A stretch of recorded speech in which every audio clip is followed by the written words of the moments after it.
Quem convive ou já conviveu com transtorno de ansiedade sabe como pode ser sofrido e paralisante. Imagine ter que lidar com isso durante a infância, quando o cérebro ainda está em formação e não tem a maturidade necessária para entender o que está acontecendo. Mas aí eu te pergunto, será que estamos realmente dando a devida atenção à saúde mental das crianças? Por que os crescentes casos de crise de ansiedade e depressão entre os pequenos? Afinal, o que devemos fazer para superar e diminuir isso? Então venha comigo em mais uma boa conversa.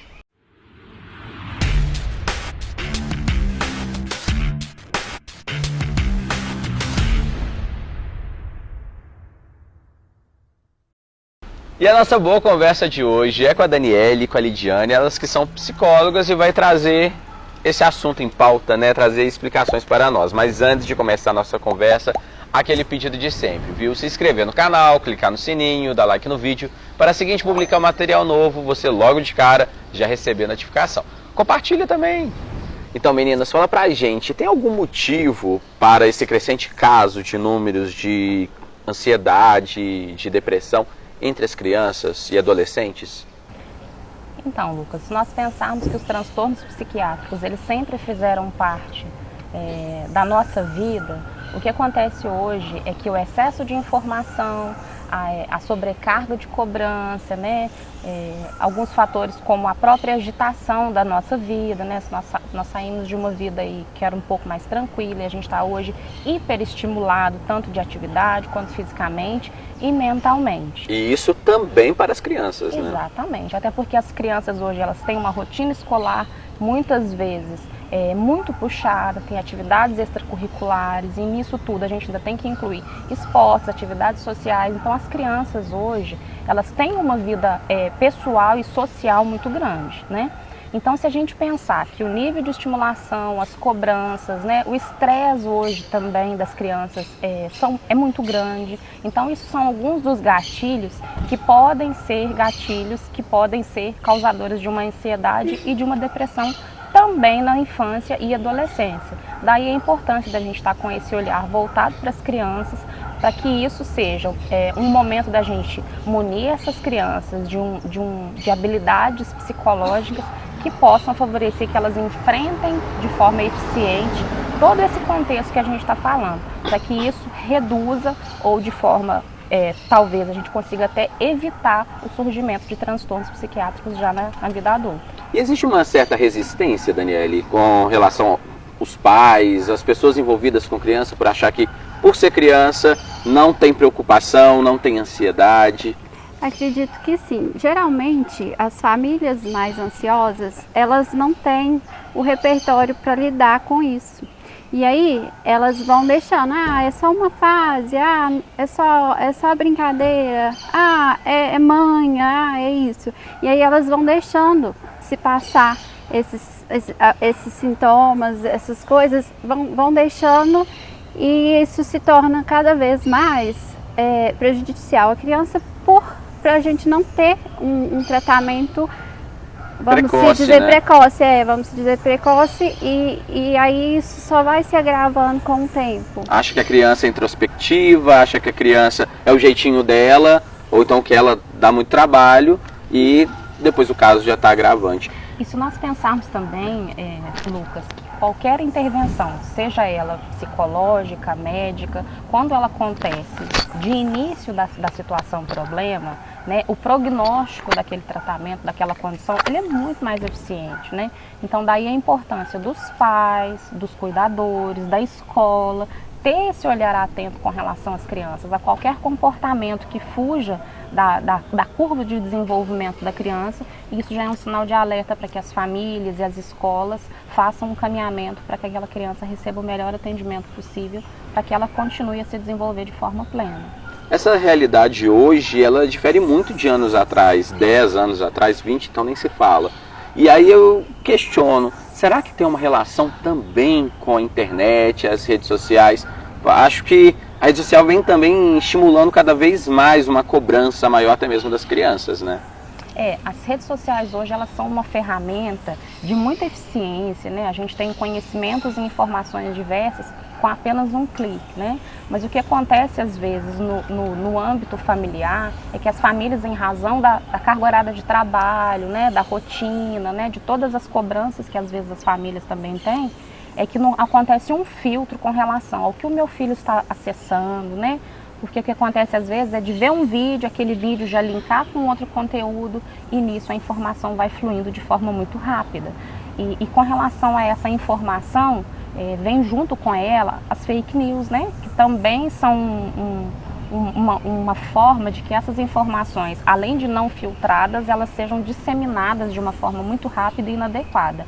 E esse excesso de informação inadequada também são gatilhos para que as crianças se sintam apreensivas, inseguras, e isso também são fatores que podem gerar uma ansiedade na criança. Aliás, em todos nós, né? A gente, enquanto pais, cuidadores e profissionais da saúde mental, a gente também não fica distante dessa realidade. Sem dúvida. A fake news para o adulto já é complicado, que exige uma atenção maior. Nós já falamos sobre isso, inclusive, aqui.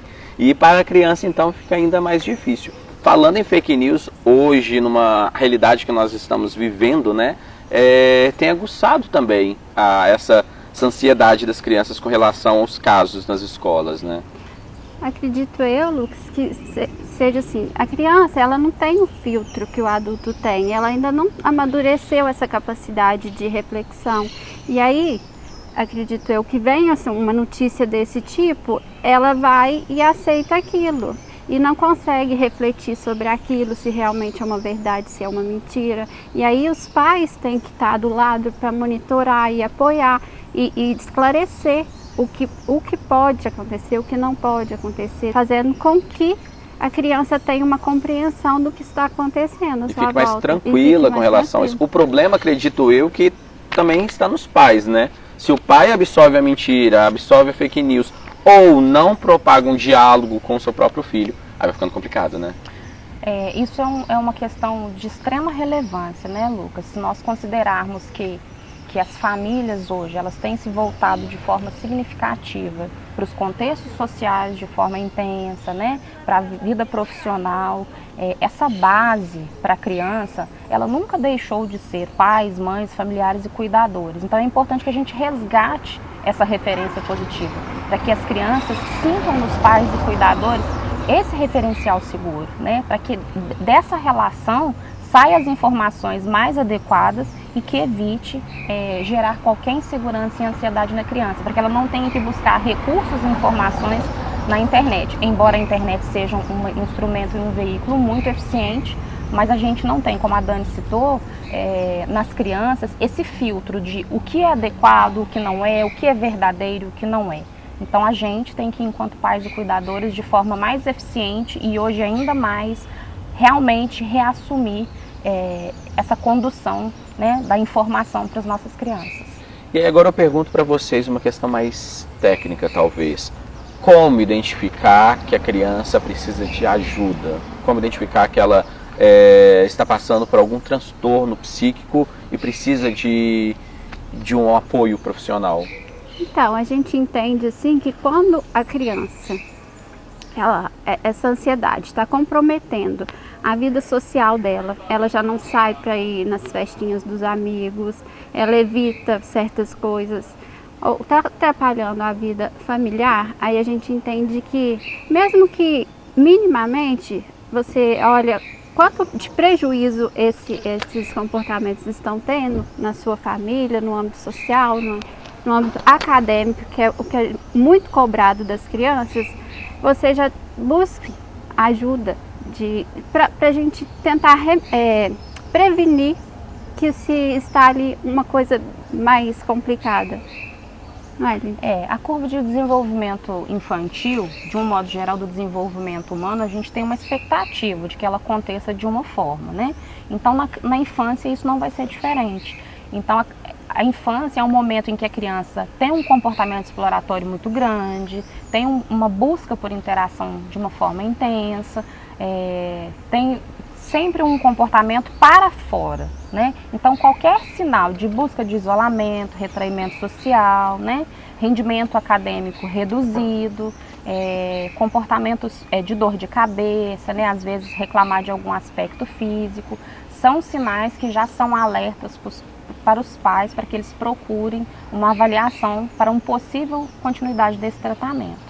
Então a gente pede aos pais e cuidadores que eles estejam atentos ao cotidiano dessas crianças, para que a qualquer sinal de alteração procure ajuda. Então agora eu vou perguntar para vocês um assunto até um pouco polêmico, que é o uso de medicamentos para o tratamento de doenças psíquicas e no caso de criança, por exemplo.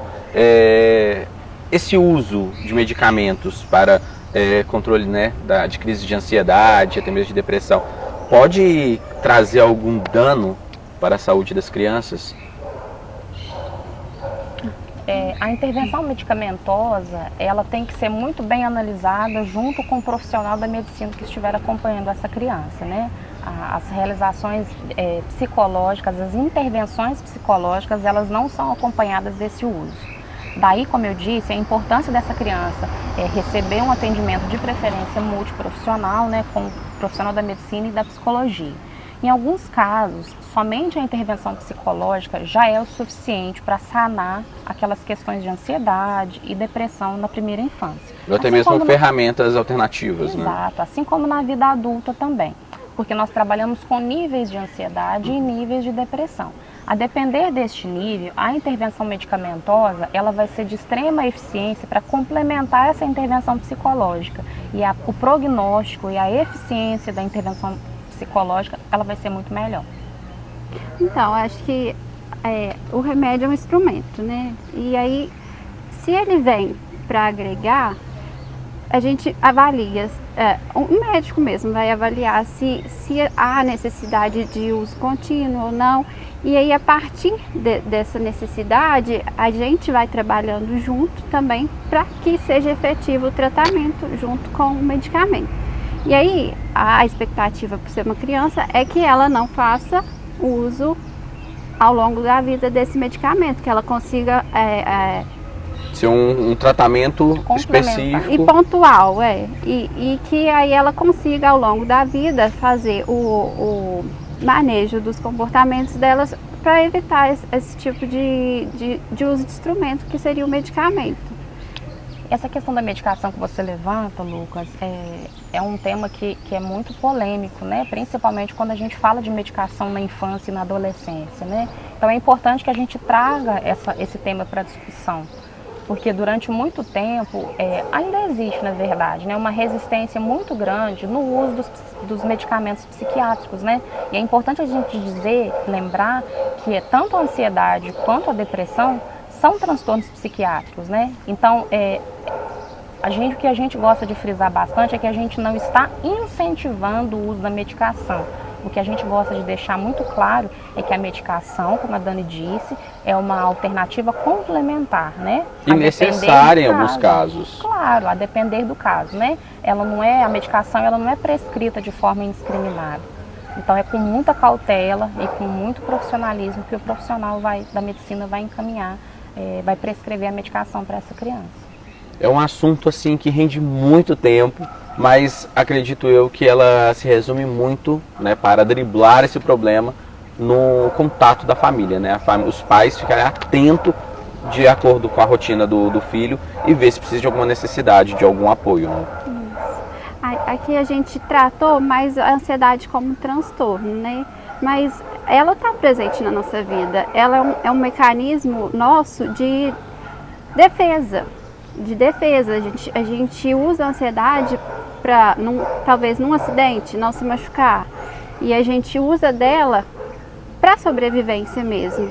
E aí a gente vê que quando ela está mais além do que o normal, a gente tentar buscar esse tratamento, essas soluções para que a criança cresça saudável, brincando Inclusive, o Daniele falando sobre isso, perguntou até mesmo a forma de educação hoje é diferente dos anos anteriores, né?